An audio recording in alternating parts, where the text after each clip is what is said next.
Bonjour à tous, ravi de vous retrouver pour ce Morning Echo du jeudi 19 septembre 2019 à l'heure du jour. Eh bien, c'est la nomination de Jean-Pierre Farandou, un cheminot de la première heure à la tête donc de la SNCF. Il va remplacer le vaillant Guillaume Pépi et de nombreux défis attendent donc ce nouveau patron du transport public français dans un contexte, vous voyez, où eh bien, c'est le calme assez plat sur les marchés financiers, mis à part le marché japonais qui prend un beau pourcent aujourd'hui. Et en effet, hier, nous avons eu cette fameuse réunion de la Fed avec la conférence de presse pendant près d'une heure de Jérôme Powell. Eh bien, c'est une baisse des taux donc chirurgicale de la part donc de la Banque centrale américaine qui revoit à la marge ses prévisions de croissance. Pour le moment, vous voyez que le marché est assez conciliant aussi avec les décisions qui ont été faites puisque le marché américain finalement a retrouvé eh bien son cours d'équilibre. Alors, Jérôme Powell n'est pas alarmiste, bien entendu, il voit qu'il y a un ralentissement du commerce mondial, que des risques peuvent affecter l'économie américaine, mais pour le moment, eh bien, il va être attentif au développement des négociations sino-américaines, des négociations aussi concernant le Brexit, mais sans être alarmiste. Et voilà, c'est plutôt une bonne nouvelle de la part donc du président de la Banque centrale américaine.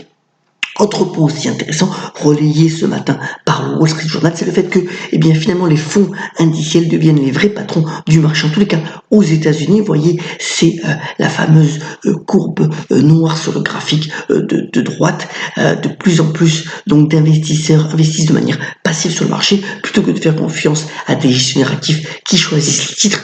Et c'est assez important pour le signifier puisque finalement, quand on a une tendance, eh bien, cela sera soutenu par ces fonds indiciels.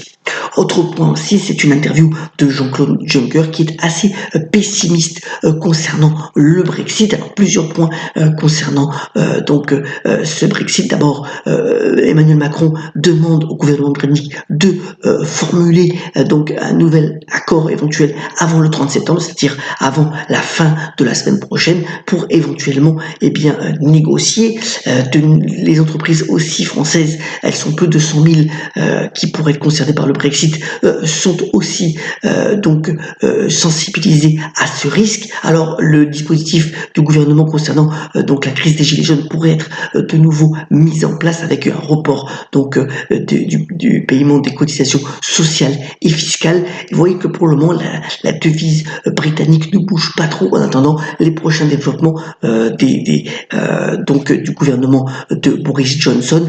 Les prochains jours vont être assez déterminants.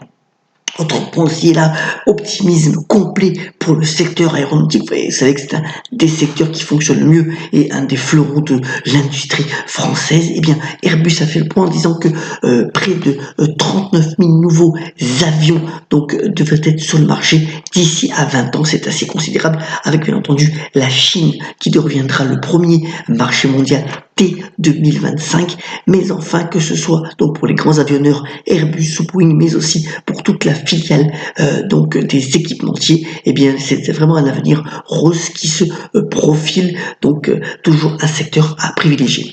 Venons-en en bref. D'abord, eh bien la star des marchés, l'action Bon Père de Famille continue sa trajectoire haussière. Bien entendu, il s'agit de Air Liquide qui d'ailleurs investit 270 millions de dollars aux États-Unis dans 2 sites de production. Vous voyez que c'est assez régulier. D'ailleurs, Air Liquide donne des actions nouvelles pour les investisseurs qui restent sur le long terme et c'est vraiment une stratégie industrielle qui est validée par les marchés qui se montre à travers cet autre fleuron de l'industrie française.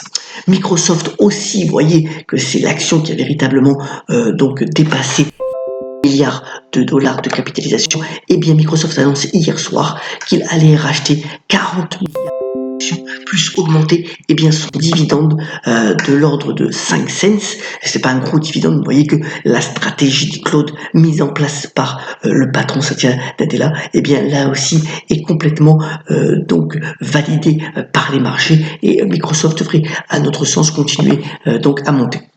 Autre point aussi, c'est AT&T qui est en pleine réflexion stratégique, c'est le géant des télécoms aux États-Unis, et il avait racheté donc la télévision par satellite DirecTV en 2015. Eh bien, il pourrait remettre cette filiale sur le marché, c'est fort possible. Alors, AT&T, c'est toujours une belle action, même si elle bouge pas beaucoup. Vous voyez, c'est la courbe sur 5 ans, avec un beau dividende de l'ordre de 5%. Eh bien, si cette filiale est de nouveau donc mise en bourse, il est possible que AT&T en donne une partie à ses actionnaires historiques. Donc voilà, toujours à regarder donc l'opérateur télécom américain.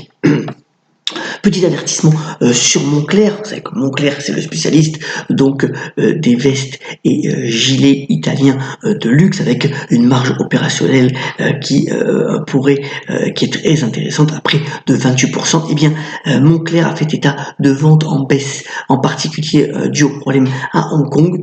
Alors, l'action a perdu 7%. Ça ne remet pas en cause complètement la stratégie de Moncler d'être sur ce segment de luxe, mais enfin, voilà, à court terme, l'entreprise italienne pourrait souffrir un petit peu de vent contraire. Sa diversification vers d'autres produits n'a pas véritablement fonctionné, donc c'est à suivre. Alors après, vous savez que dans ce secteur du luxe, il y a aussi des possibles rapprochements. C'est également une possibilité donc pour l'entreprise italienne.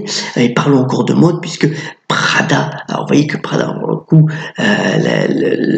l'évolution bourse est assez décevante, mais enfin Prada qui a lancé la Fashion Week à Milan s'insurge contre la fast fashion, c'est-à-dire le fait de renouveler très rapidement et très souvent ses vêtements.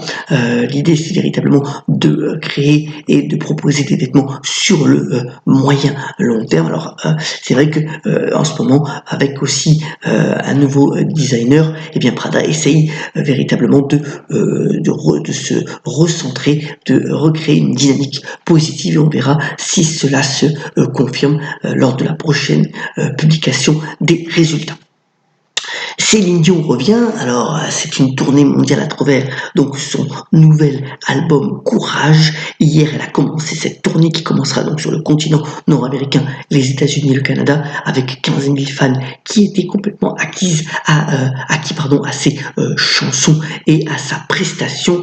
Voilà donc une tournée qui va durer au moins 18 mois, qui passera certainement par l'Europe. Donc voilà, ce nouvel album Courage, et on lui souhaite bien entendu beaucoup de succès. Terminons ce Morning Call en vous souhaitant une très bonne journée, soyons comme d'habitude solidaires et rendons hommage à Françoise Giroud qui a notamment déclaré: agir, c'est se protéger. Nous vous souhaitons que du bon pour aujourd'hui et à très bientôt sur le Morning Echo.